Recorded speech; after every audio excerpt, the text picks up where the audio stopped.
시편 44편 14절부터 마지막 26절까지 말씀입니다. 할렐루야. 시편 44편 말씀은 우리 예수님께서 이 땅에 오셔서 십자가를 지시기 전 구약의 시대에 예수님의 십자가 사건이 일어났던 그 현장에 마치 기자가 목격을 하고 그곳에서 취재를 하여 어떠한 그 사건을 생생하게 기록한 것과 같은 그런 느낌을 가지게 합니다. 물론 이 시편 본문에 보면 우리 예수님이 겪은 일을 복수로 표현을 했습니다. 복수형으로. 그러니까 나라고 하는 것은 단수형이고 우리라고 하는 것은 복수형인데 여기서 그 우리라고 했기 때문에 예수님이 아니시다 이렇게 생각할 수도 있지만 그렇게 하지 아니하고 십자가 밑에서 그 예수님의 행하신 일을 기록해 놓은 그와 같은 기사다라고 생각을 하면서 이 복수형을 단수형으로 우리가 생각해 보면 십자가 밑에서 일어났던 그런 일들이 아주 생생하게 그래서 드러나게 됩니다. 이런 그 구약의 본문을 볼 때마다 아주 신이 나는데 오늘도 지난 시간에 이어서 예수님의 그 십자가 사건을 한번 깊이 묵상하기를 원합니다. 14절에 보면 주께서 우리로 열방 중에 말거리가 되게 하시며 민족 중에서 머리 흔들음을 당케 하셨나이다. 원문으로 보면 당신께서 나를 민족들 가운데 웃음거리로 세우셨기에 백성들이 머리를 설레설레 흔드나이다. 그랬죠? 우리 예수님 십자가 밑에 있던 자들은 예수님을 웃음거리로 여겼죠. 그리고 거 봐라. 무슨 인간이 하나님이라고 그렇게 떠들더니 결국 저 꼴을 봐라. 십자가에 매달려서 저 지금 당하는 꼴을 봐라. 그래서 그들이 막 말을 하고 수근수근 거리고 그리고 머리를 막 설레설레 흔드는 거예요. 근데 원문에 보게 되면 이 머리를 설레설레 흔드는 것이 이러면서 안 됐다라고 흔드는 그런 뜻도 되겠지만 아주 웃느라고 깔깔깔깔 거리느라고 머리를 막 까딱까딱까딱 거리는 그와 같은 모습도 있습니다. 그러니까 우리 예수님을 십자가에 매달아 놓고 예수님은 그 피를 뚝뚝뚝뚝뚝 떨어뜨리시는데 그 물과 피를 다 쏟으시는데 그리고 그 심각한 고통을 겪으시는데 자기들의 죄 때문에 그런 일이 벌어지는지도 모르고 그 밑에서 예수님을 웃음거리로 여기는 이런 백성들의 모습을 보게 됩니다. 그리고 십자가는 그 자체만 해도 굉장히 불명예스러운 것이죠.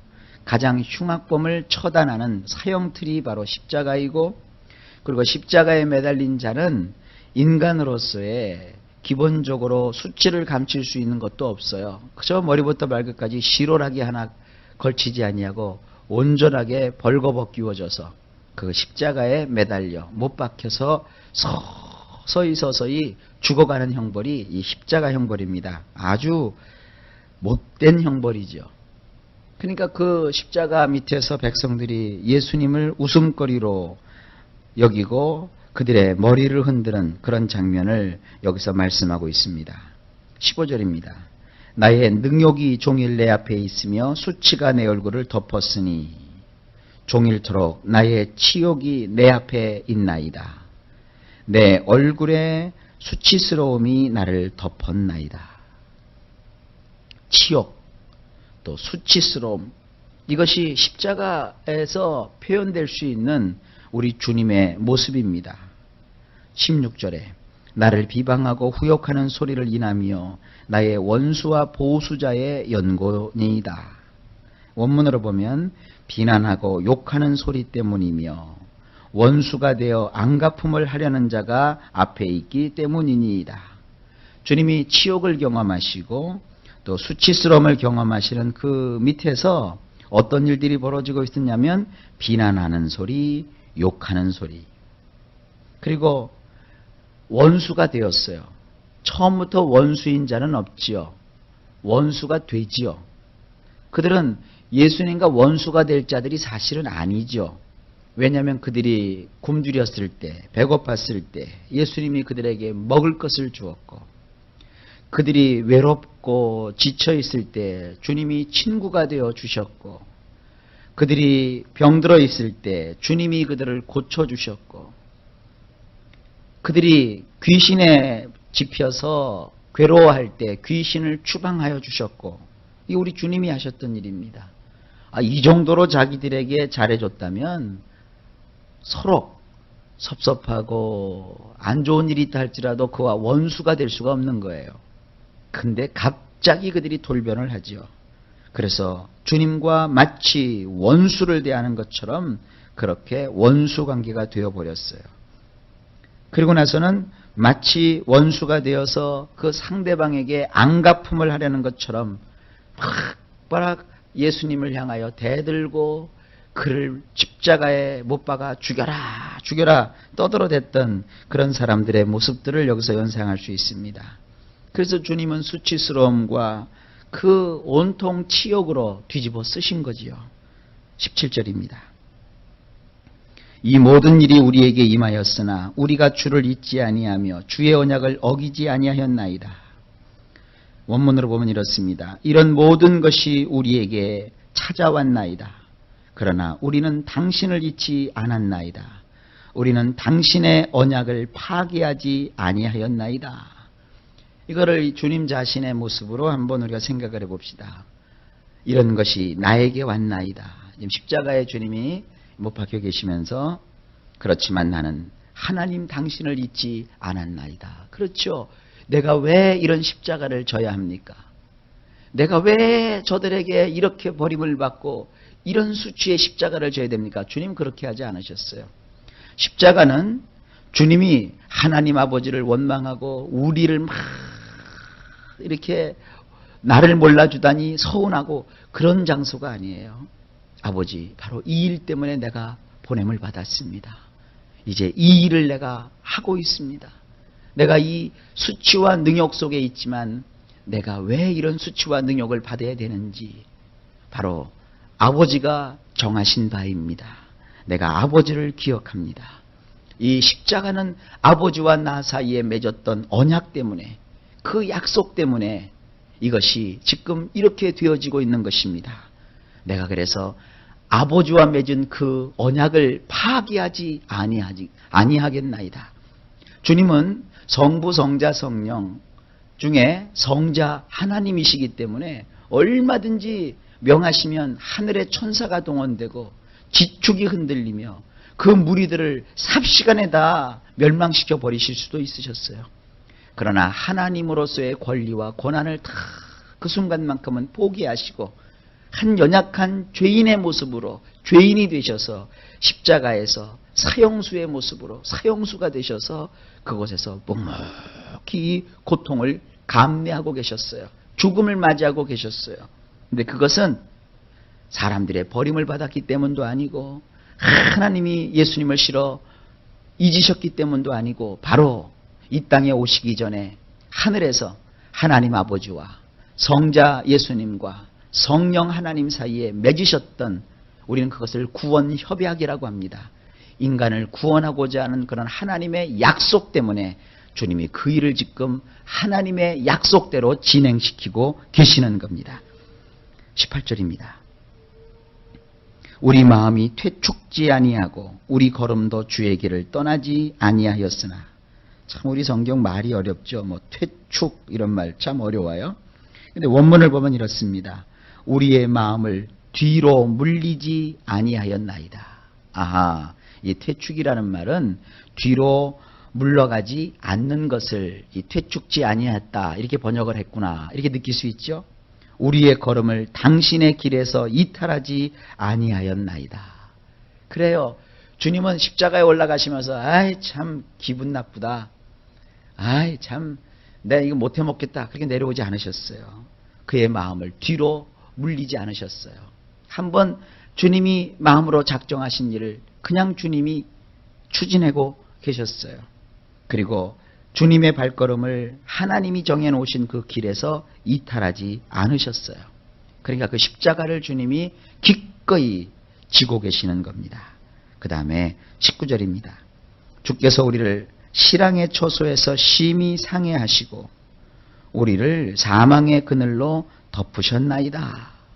여기 짐승이 하나 나오죠. 실랑. 이 실랑이 뭐 이리 혹은 또 뭐 자칼 그러는데 원문을 보면 이리도 아니고 자칼도 아니고 괴물입니다. 괴물. 그래서 이 19절 말씀을 원문으로 보면 이렇습니다. 실로 당신은 우리를 괴물들이 거하는 곳에서 눌러 뭉개버리셨고 짙은 그늘과 같은 죽음이 우리를 덮치도록 하셨나이다. 이게 주님이 십자가에서 서서히 죽어가셨잖아요. 그것을 이렇게 연상할 수 있어요. 괴물들이 거하는 곳. 그러니까 괴물이 뭡니까? 온당하지 않은 것이죠. 굉장히 흉측한 것이죠. 생각만 하고 또 보기만 해도 아주 공포스러운 존재가 이 괴물입니다. 이런 괴물들이 거하는 곳에서 아주 하나님께서 사실은 그 사랑하시는 성자 예수님을 눌러서 뭉개버리신 거예요. 완전히 죽임을 당케 하신 거예요. 누구 때문에? 바로 저와 여러분을 사망의 그늘에 앉아있는 우리를 건져내시기 위해서 주님 자신이 눌러 뭉개지셨고 그 사망의 그늘, 곧 짙은 그늘과 같은 죽음에서 주님이 붙잡히게 되신 거예요. 그래서 그 죽음이 주님을 덮쳐버렸어요. 왜? 우리를 건져내시려고. 20절입니다. 우리가 우리 하나님의 이름을 잊어버렸거나 우리 손을 이방신에게 향하여 폈다면 만일 우리가 우리 엘로힘의 이름을 잊어버렸거나 우리의 손바닥을 잡신들에게 내밀었다면 우리는 그 주님의 십자가 앞에서 어떤 자가 되어야 되는지를 이 말씀에서 또 보게 됩니다. 주님의 십자가 앞에서 우리는 하나님을 잊어버리거나 또 주님의 그 십자가를 우리 마음에 가지고 있으면서 세상 다른 잡신들에게 우리의 손바닥을 내미는 이런 불경건한 사람이 되어서는 안 됩니다. 그 십자가는 우리에게 있어서 전부입니다. 십자가 외에는 아무것도 없습니다. 교회에 나와서 우리가 붙잡아야 될 것은 바로 십자가입니다. 이단이 있죠. 소위 말하는 여호와 증인. 그들은 예수의 증인이 아니라 자기들이 여호와를 증거하고 증인으로서 산다는 거예요. 말만 여호와를 찾는다고 해서 그것이 다 같은 그 하나님이 아닙니다. 여호와 하나님은 바로 우리 하나님의 이름이시지만 그 하나님께서 우리에게 무엇을 행하셨느냐가 중요해요.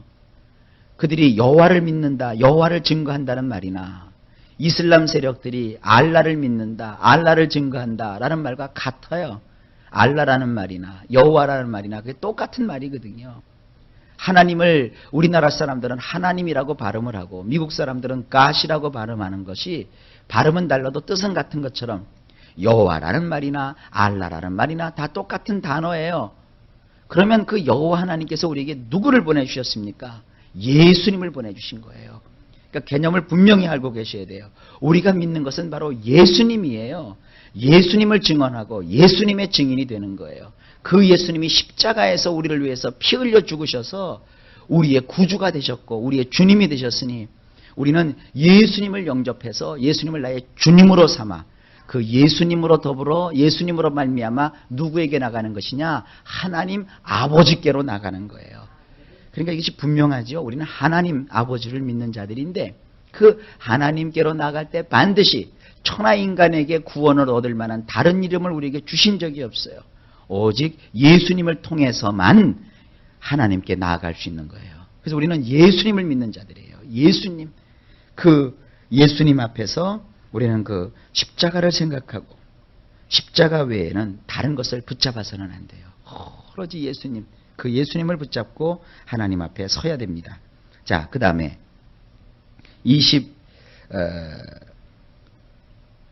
21절이죠. 하나님이 이를 더듬어내지 아니하셨으리이까 대저 주는 마음의 비밀을 아시나이다. 21절을 원문으로 보면 이렇습니다. 엘로힘께서 이것들을 조사하지 않으셨겠나이까.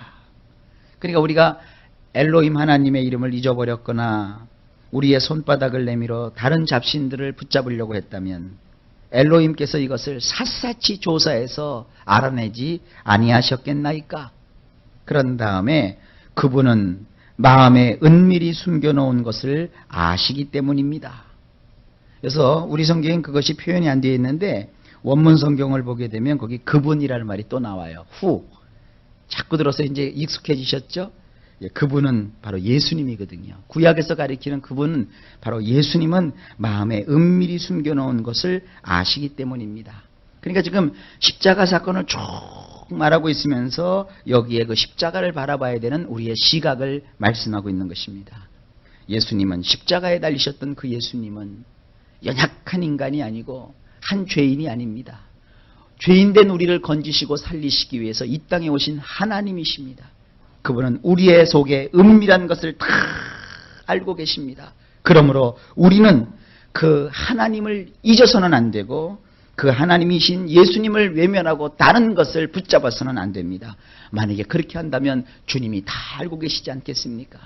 여러분, 우리는 십자가를 의지하고 믿는 자들입니다. 십자가 외에 다른 것은 붙잡지 않는 우리 모두가 되시기를 주님의 이름으로 축복합니다. 십자가에 길이 있고 그 십자가에 달리신 예수님만이 나의 참 소망이시고 나의 전부이십니다. 22절입니다. 우리가 종일 주를 위하여 죽임을 당케 되며 도살할 양같이 여김을 받았나이다. 진실로 당신 때문에 우리가 종일토록 죽임을 당하나이다. 우리는 도살당할 양같이 여겨졌나이다. 여기 종일토록 죽임을 당한다는 것이죠. 주님은 죽임을 당하시는 그 모습을 우리가 생각해 볼 때 순간적으로 뭐 총에 맞아 돌아가셨다든지 칼에 맞아 돌아가셨다든지 그게 아니에요. 아침 9시에 십자가에 못 박히셔서 10시, 11시, 12시, 1시, 2시, 3시, 6시간 동안 십자가에 매달려 계시면서 종일토록 죽음을 서서히 그 고통스러운 죽음을 경험하셨어요. 그러니까 종일토록 죽임을 당하셨고 마치 도살장에 끌려가는 양같이 여김을 받으셨습니다. 그리고 23절 주여 깨소서 어찌하여 주무시나이까 일어나시고 우리를 영영히 버리지 마소서. 여기 원문으로 보면 이렇게 되어 있어요. 일어나소서 당신께 잠이다 무엇입니까? 주인이시여 깨소서 우리를 거절하지 마소서 영원토록 말입니다. 주님이 죽임을 당하신 거예요. 쭉 쳐져버리신 것이죠. 여러분, 죽는다는 것과 잠자는 것이 똑같아요. 성경의 원문을 이렇게 보면 죽음과 잠을 똑같이 취급을 해요. 그래서 제가 종종 그렇게 얘기하죠. 우리는 날마다 죽는 연습을 한다고. 잠들잖아요. 우리는 죽음을 두려워하지 않습니다. 잠자는 거예요. 그러니까 죽고 싶어서 스스로 막 자살하고 할 필요가 없어요. 열심히 하나님 안에서 살다 보면 때가 되면 우리는 다 스르르 잠드는 그런 인생들이에요. 그리고 우리 주님은 우리가 이런 그 잠에서 다시 깨어나도록 부활의 능력으로 우리와 함께하여 주시는 것입니다. 일어나소서 당신께 잠이다 무엇입니까? 주인님이시여 우리의 주님이시라는 뜻이죠. 깨소서 우리를 거절하지 마소서 영원토록 말입니다. 주님은 이제 죽으셔서 사라지신 것이 아니라 이제 깰 준비를 하고 계시는 거예요. 그리고 24절 어찌하여 주의 얼굴을 가리우시고 우리 고난과 압제를 잊으시나이까. 원문으로 보면 이렇습니다. 어찌하여 당신의 얼굴을 당신은 감추시며 우리의 불행과 우리의 고난을 모른 채 하시나이까. 십자가에서 일이 있었죠. 성부 하나님께서 성자 예수님을 그 순간에 버리셨잖아요. 왜냐하면 그 점도 없고 흠도 없고 티도 없으신 예수님에게 온 인류의 죄가, 저나 여러분의 그 죄가 그 십자가에서 고난을 받으시고 고통을 겪으시는 예수님께로 다 넘어가 버렸다고요. 그것이 전가라고 하는 거예요. 세례 요한은 이 세상에 오신 예수님을 바라보면서 그가 그랬어요. 보라, 세상 죄를 지고 가는 하나님의 어린 양이로다. 자, 여기 있는 이 마이크가 죄라고 해봅시다. 우리가 이 죄를 이렇게 붙들고 살았어요. 근데 이 죄가 없으신 예수님께로 넘어가 버렸어요. 그럼 이 죄가 예수님께 넘어갔기 때문에 우리에게는 이제 죄가 없어져 버린 거예요. 그래서 예수님이 그 죄를 지셨기 때문에 하나님은 반드시 그 죄를 심판하셔야 되거든요. 죄를 지은 사람을 하나님이 벌하셔야 되거든요. 내가 받았어야 되는데 예수님이 대신 그것을 받으셨다고요. 그 순간 하나님은 예수님을 버리신다고요. 예수님이 나의 하나님이요 나의 하나님이요 어찌하여 나를 버리셨나이까. 하나님께 버림을 받던 그 시간 하늘도 빛을 감추어 버렸어요. 태양도 빛을 잃고 온 세상이 캄캄했어요. 그래서 정오쯤 되자 온 세상에 어두움이 임했어요. 이와 같은 것들을 우리가 생각할 수 있습니다. 그 다음에 25절 우리의 영혼은 진토에 고풀이고 우리의 몸은 땅에 붙었나이다. 우리의 뇌폐씨가 먼지 속으로 곤두박질 쳐버렸으며 우리의 몸뚱이가 땅에 착 달라붙었나이다. 우리 주님이 십자가에서 촉 쳐지셔서 죽으셔서 내려지시고 땅에 장사되는 이와 같은 장면을 생각할 수 있습니다. 죽음으로 끝나버린 게 아니죠. 죽음 다음에 뭐가 있죠? 부활이 있죠. 26절입니다. 일어나 우리를 도우소서.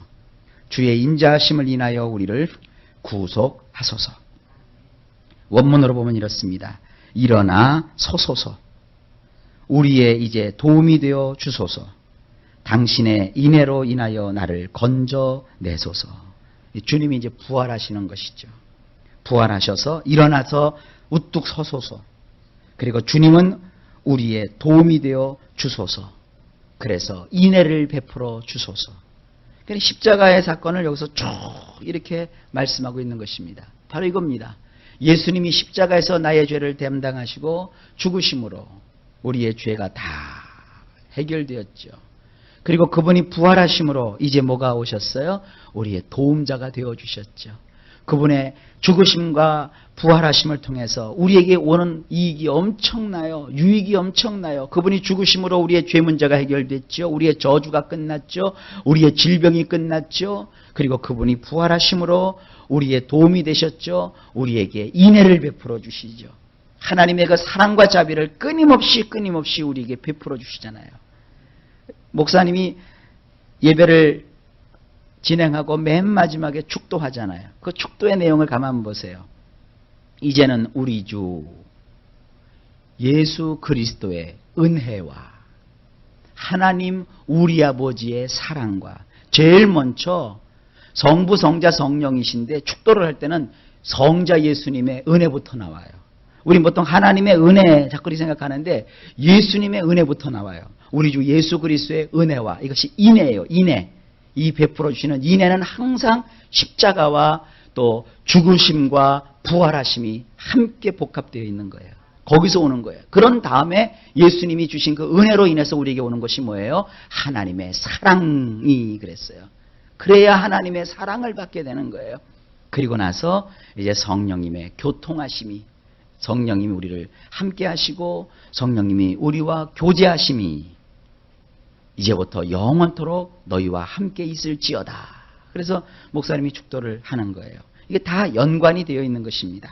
자, 우리 주 예수 그리스도께서 십자가에서 죽으셨고 또 부활하심으로 우리의 삶 속에 하나님이 주시는 구원이 임했고 오늘 예수님은 우리의 도움이시고 우리에게 인애를 베풀어 주신다는 이 놀랍고 엄청난 진리 앞에 오늘도 감사와 영광을 하나님께 돌리시는 저나 여러분 되시기를 예수님의 이름으로 축복합니다.